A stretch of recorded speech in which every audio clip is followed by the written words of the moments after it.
যিমান আহিলেও আমনি নলগা ঐতিহাসিক ঠাই যি এতিয়া বিশ্ব ঐতিহ্য ক্ষেত্ৰ হিচাপে স্বীকৃতি লাভ কৰিছে।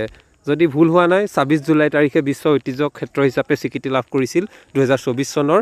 তাৰ পাছতে এতিয়া চৰাইদেউৰ যি পৰিৱেশ, সেই পৰিৱেশ অতি মই বৰ্ণনা কৰিব নোৱাৰোঁ, এনেকুৱা এটা সুন্দৰ হৈ পৰিছে। আৰু ইয়াত দেখিবলৈ পোৱা গৈছে বিশ্বৰ বিভিন্ন প্ৰান্তৰ পৰা পৰ্যটকসকল আহিছে। লগতে আমাৰ ইয়াত বগলীসকলৰ খেলা, বগলী আছে ইয়াত, আৰু চাৰিওফালে আহোম ইতিহাসৰ স্বৰ্গদেউসকলৰ মৈদাম আছে, যি মৈদাম ৬০০ বছৰ শাসনৰ ইতিহাস, যি বাস্তৱ ছবি, সেই সময়ৰ ছবিখিনি ইয়াত এতিয়া দাঙি ধৰে।